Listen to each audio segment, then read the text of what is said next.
Yes, you can call me, you can refer to me as AJ. AJ, good to meet you. I am here supporting Earl Jackson. Okay. He stepped up to the plate. He is an attorney that is going to fight for Texas children. Good. You know, there's a situation that's been happening. There's an agenda that is being pushed that is not allowing children to be children. Right. And there is a case, a dear good friend of mine who is in a, I would call it a father's worst nightmare. Right. His son is, by the orders of his mother and Mary Brown, the judge, she is actively trying to have this man's son transition from a boy into a girl against the father's wishes. Right. So a little bit about the backstory. Okay. This woman right here, who happens to be a doctor herself, she began to teach her 2-year-old son at the time that he was a little girl. Okay. She would put him in the corner in timeout, and she would say things to him like,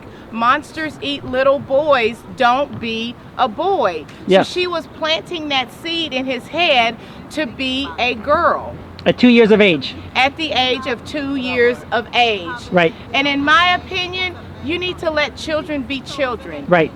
Right. And I don't know if you've seen this, AJ, but there have been a lot of stories coming out recently about people who have been saying, "I regret my transition," and they're detransitioning. Absolutely. So here you have a 9-year-old or 8, 9, 10-year-old, whatever it is, not allowed to pick up a cigarette, not allowed to speak on his own behalf in court, and yet he's supposed to be allowed to say that he wants to be, and I don't even know that this is the case, but that he's allowed to pick his own gender. Absolutely. You know, I honestly believe that common sense has left the building. It Right. really has. We need to get back to God. America needs Jesus, and we need to be in a position to protect these children Right.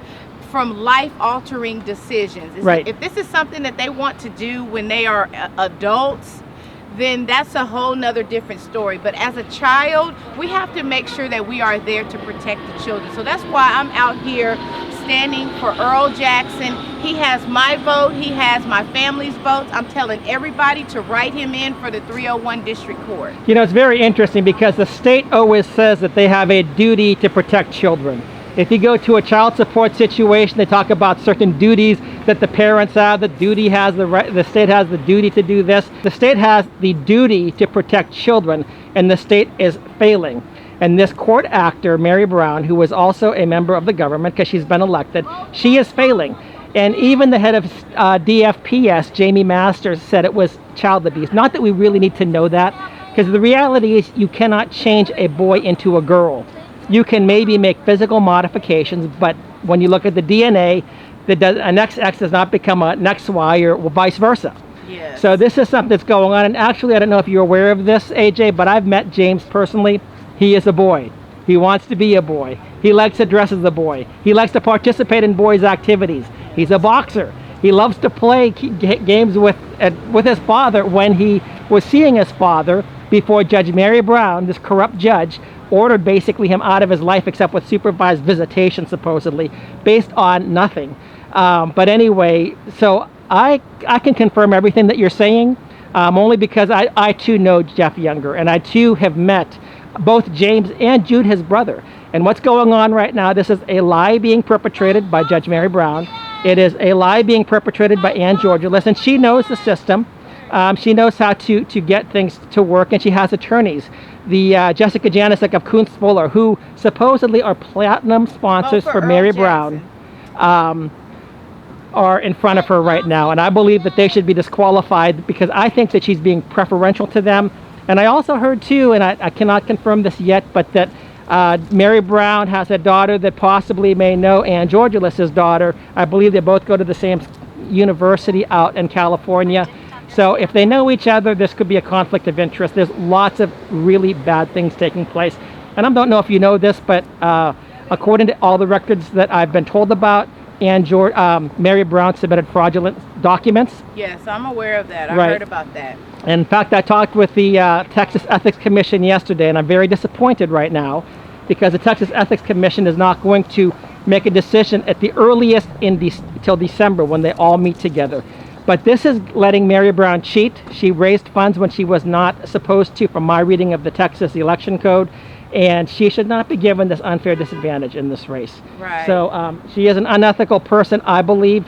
Had she not committed fraud, trying to commit fraud, had she actually adhered to the Texas election code, we might not even have this situation. Had she just been a competent person, she would have been a shoo-in, and now she wants to get things back because she screwed up. But I am with you as far as we must vote out Mary Brown. Yes, we have to get rid of her. This is a corrupt judge. And the thing about it is that if we don't put a stop to this now, parental rights, it's only going to get worse. Right. When you start labeling a parent as child abuse and writing laws that will demonize them and put felonies on their backs because they want to wait for their child to make certain decisions for them. Right. You are interfering with a parent. Right. And the state should not come in between that. The state should not be doing that. In fact, the state has to bring forth proof as to why parental rights should be interfered with. They often do not do that, but this is a big issue. AJ, I want to thank you. Any final things that you want to mention? Yeah, this good goes night. with this person is running to be the governor of Texas.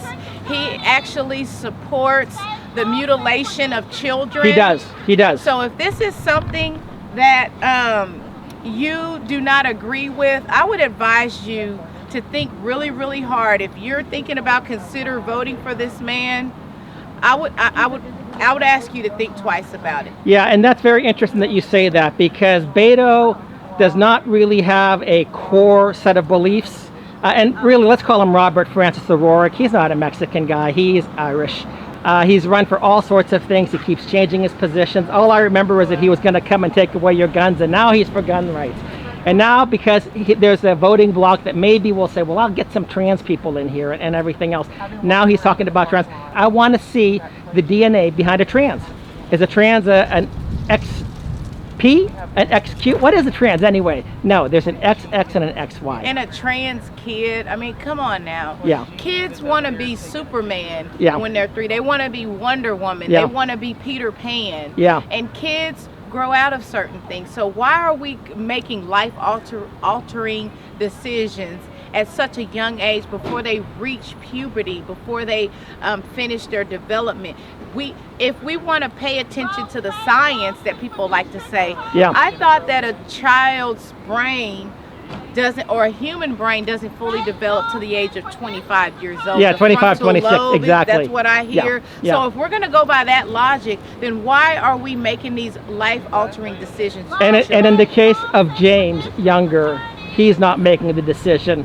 His mother, his non-biological mother, is actually forcing this, and Mary Brown is in cahoots, ruling in that way. Anyway, thank you. I want to thank you, AJ, for your time here. Thank you so much. Thank you. Thank you.